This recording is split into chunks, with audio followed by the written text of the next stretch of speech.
Okay, so let's set the scene for this deep dive. Picture it. World War I is over, and you're on an ocean liner, sailing from San Francisco all the way to Yokohama. The ship's packed, and because of that, you have to share a cabin. Now here's the hook. You find out who your cabin mate is, and you decide right then and there that you dislike this man intensely. Before you've even laid eyes on him. Exactly. And that's the genius of W. Somerset Maugham's story, Mr. Know-All.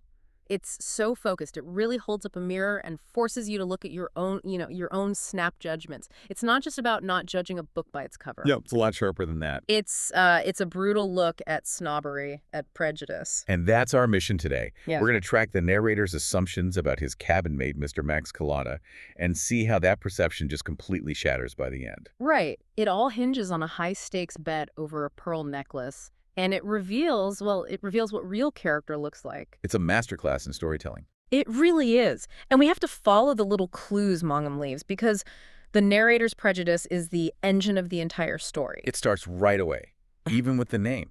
The narrator just comes out and says he was prepared to dislike Max Collada. Yeah, he says he would have been happier if the name was, Smith or Brown? Smith or Brown. It's such a blatant, instant dismissal. And this narrator, he thinks of himself as a proper English gentleman, right? So he's actively looking for things to criticize, anything to prove Collada doesn't have, quote, breeding.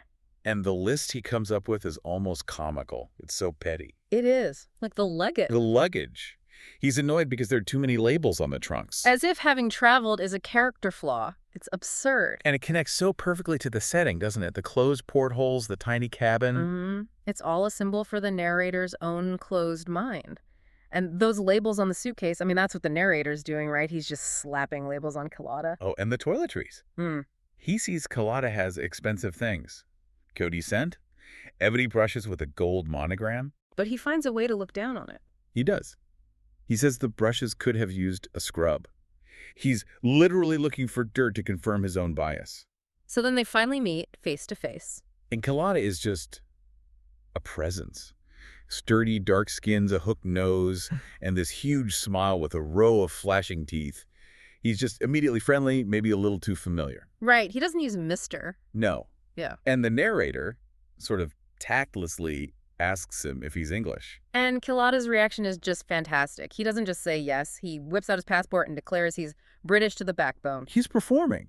He absolutely knows what's being implied with that question. But the narrator, our self-appointed judge of Englishness, he isn't buying it. Not for a second. He decides Collada's from somewhere under a bluer sky, and he mentally labels him 11 times. Which is such a key detail. It's a way to other him. To say, okay, your passport might say you're one of us, but you're not really one of us. But then you get this amazing moment of hypocrisy. With the drink. Yes.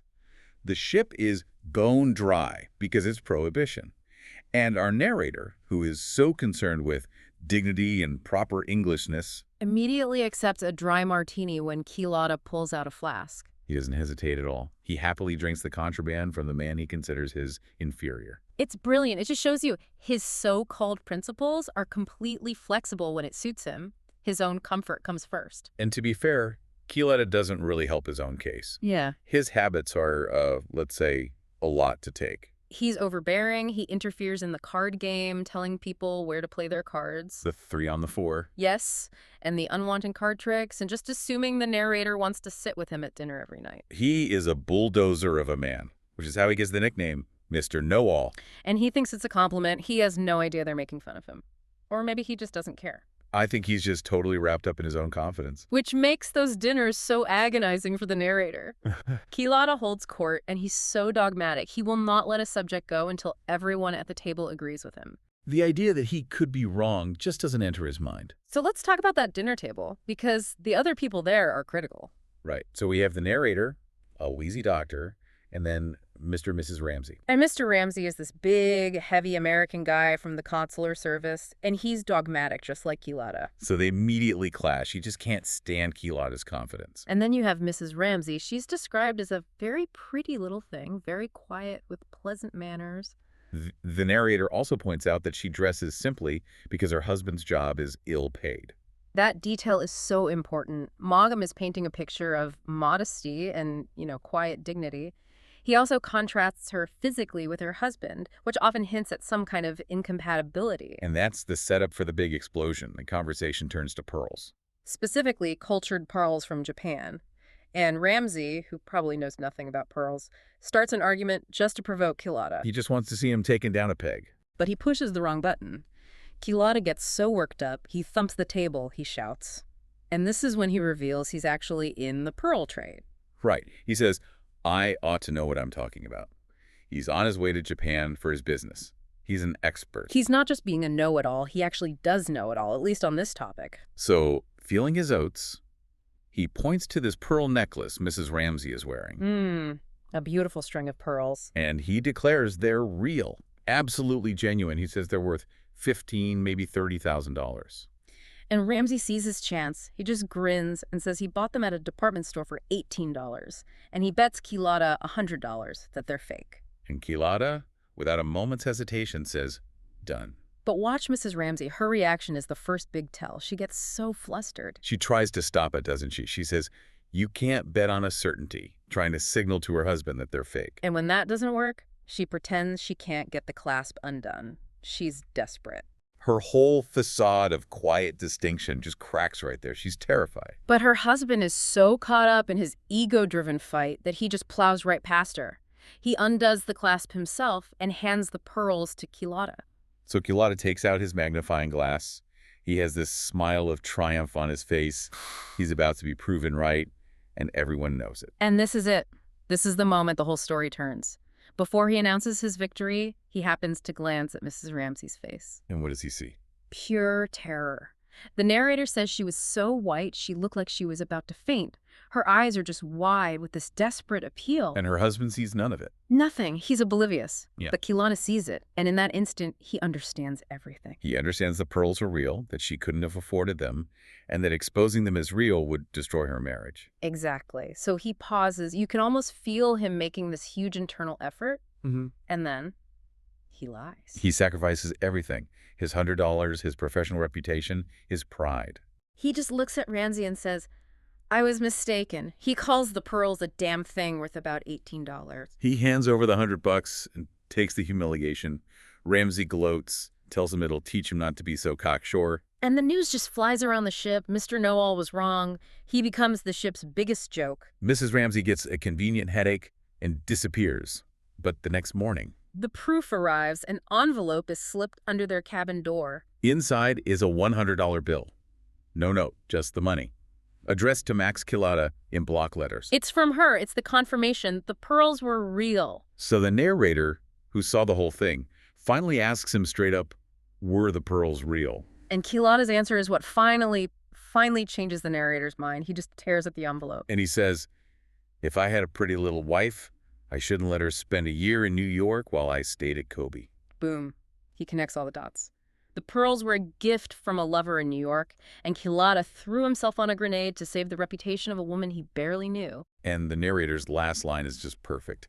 He says, at that moment, I did not entirely dislike Mr. Kilata. It's not a huge, dramatic change of heart. It's grudging. It's realistic. It's an admission that just this once, manners weren't as important as character. So let's get into the analysis here. The central irony is just massive, isn't it? It's a complete reversal. Kilata, the loud, vulgar, annoying guy, turns out to be the true gentleman. He's noble, he's considerate.